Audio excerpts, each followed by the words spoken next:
Oh, hey guys, it's Boston Fan here with another video documenting some collecting journeying. It is the last day of summer vacation for me, so I figured I would top it off with a video.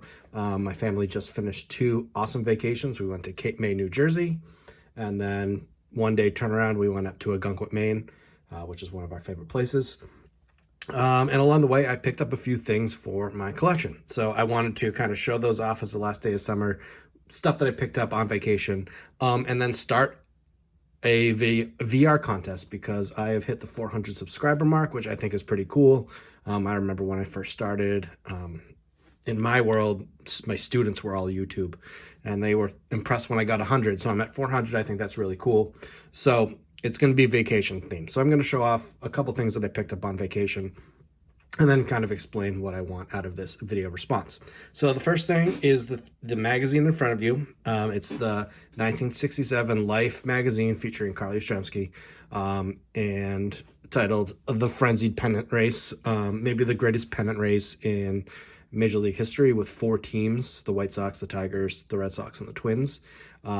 Virtually tied going into the last weekend of the 1967 season. So that whole September was nuts. If you watch Ken Burns' documentary, Yaz went crazy, hit something like 500 in the last 2 weeks. This is a magazine that I've wanted my entire life. And as always, I've had a couple watches on eBay, but never really pulled the trigger, never had the big need.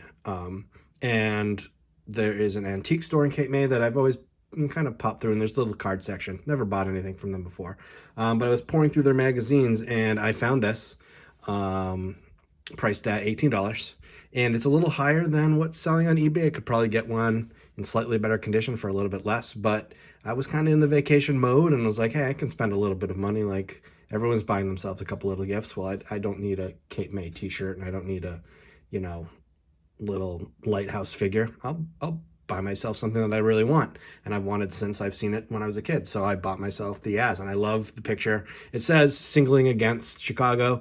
This is a really weird picture for him singling. Also, I don't think it's singling because you can see the right field and the triangle. So this is center field at Fenway Park. So he's most likely running to second base there, but we'll give Life magazine a pass on that. But I thought it was a great piece. I was really happy to pick it up.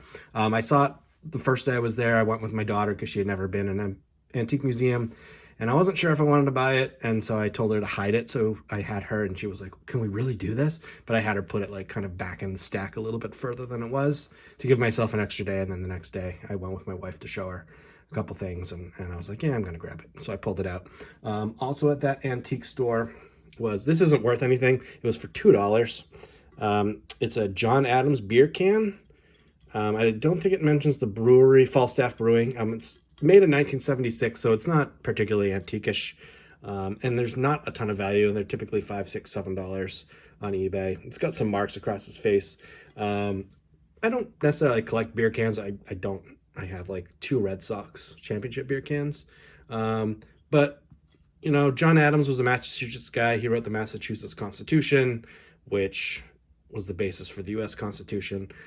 He was a crappy president, but other than that, he was a pretty good founding father, and overall, revolutionary. And here in Massachusetts, I've been to his house. I've read the biography by David McCullough. I have high regards for John Adams. He and Jefferson were at very big odds with each other, so he came up kind of on the wrong side of history in terms of that, because he was kind of written out of the story.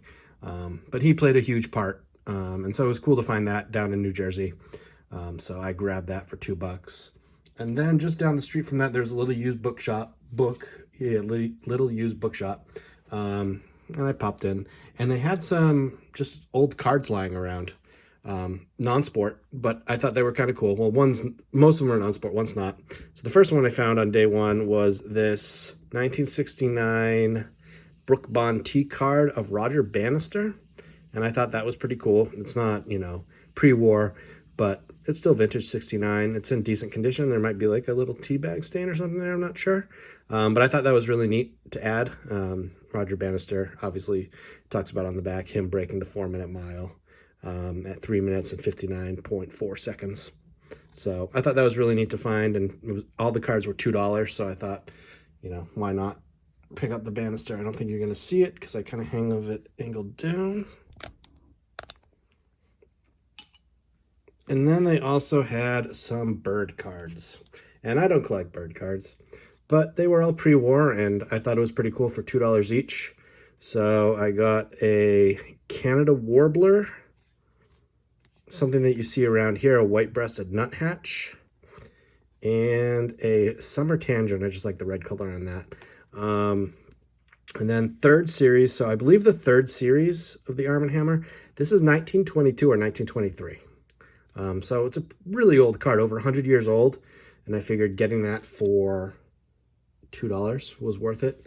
The nuthatch, what's that? That's 9th series. So the 9th series is I want to say 40 or so. Just breaks the pre-war era. So you can see the Arm & Hammer ads on the back. And then the Canadian warbler is the third series again. So I think those are, I'm pretty sure the third series of these is 1922 or 1923. Not any kind of set that I'm going to go for, but for $2 for a pre-war card, I think is just neat. And it fits that little niche of just wanting to collect antique type stuff. It's really nice artwork. So definitely welcome in my collection. I'll put them in my non-sport section. I have obviously the famous historical homes from the tobacco, Hellmark tobacco. So those will go in there. I thought that was pretty cool. And then in addition to that, in the last couple of vacations, I've been in a spending mood. And last year, I've mentioned this a couple times, I bought my first T206 while I was on the beach at Cape May. I had texted Eddie at Eddie's Cardboard Chaos, little paper loss on the back, and I'd never spent $100 on a card before. And, you know, he was just like, hey, it wouldn't bother me. And that would kind of gave me the, like, yeah, like, it doesn't bother me. Like, I want the card.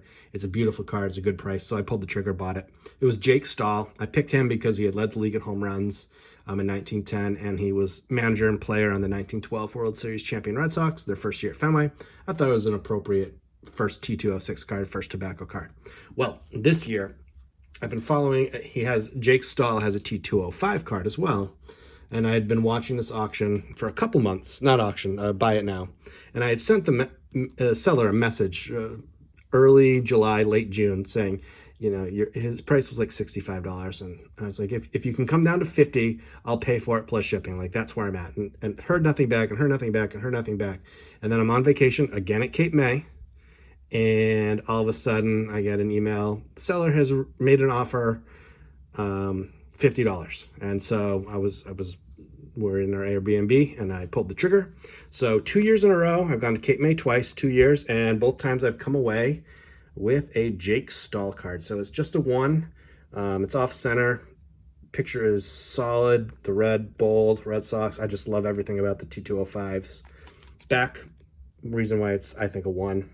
There's some paper loss there, but you can read about joining the Red Sox in 1912, and it's just awesome. So 2 years, Cape May, 2 Jake Stahl tobacco cards.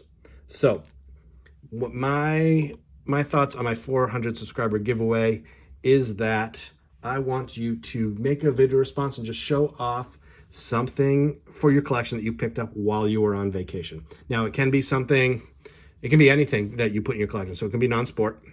It can be some random collector's item that you collect that might not be sports, or it can be a sports item that you got at an antique shop, or maybe you visit a local card shop. Something meaningful to you that you picked up while you're on vacation. You were just in that, I'm going to get myself a little something while on vacation mode. Or it could be something on eBay that you purchased while you were on vacation. You're like, you know what?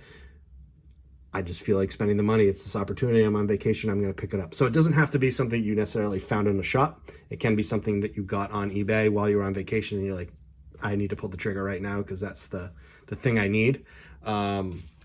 What you're responding for, I don't have a lot of stuff, but it's a $25 eBay gift card. I'm not going to put the back on there. But I don't have a lot of extra like vintage cards to give away. I see some other users with their video responses giving away really awesome stuff. I just don't have extras. I don't have a lot in terms of things to give away, but you play for $25. That'll help you buy something hopefully that you enjoy. The contest rules are: 1, you need to be a subscriber. I think that's pretty standard for everybody.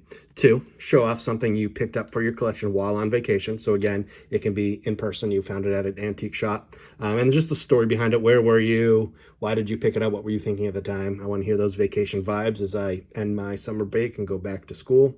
3, tag me in the video. It's hashtag BostonFin. But also comment on this video that you've completed the VR. And I only ask you to do that because I don't trust myself in being able to find all the hashtags, and I don't want to leave anybody out. I've never done a video response before in terms of running one, so I don't necessarily know how to find all the hashtags and the tags. So this is kind of my first experiment. So just to make it easier for me, just comment in this video like, hey, I made a VR, and I'll go check out your channel, watch the VR, put you on the list. And the deadline is going to be parent night for me. So September 26th, that's my parent night. Stressful, longest day of the year. I'm in school at 7 o'clock. I don't get out till 8:30 or 9. It's just so long. I might step out for a sub. So I figure that night will be the deadline. Friday, the next day, which is the 27th, I will put all the names in a hat or one of those spinny wheels or something, and we'll find out who gets $25 to the next big pickup. So that's my video. These are my vacation pickups. I'd love it if people would do the video response. I've never run one, so yeah, if you are interested in showing off something you got on vacation, or there's a piece in your collection that, you know, has meaning to you that you picked up when you were somewhere special, I'd love to see it. I'm sure others in the community would too. So anyways, long video here. Thanks for watching. I hope to see some responses. Even if I only get one, that's cool. You'll get your eBay gift card. And yeah, happy summer, everybody. For those of you going back to school as teachers, tough time of the year, but we'll get it done. And before you know it, we'll be back on summer again. So thanks for watching. And I'll talk to you again soon.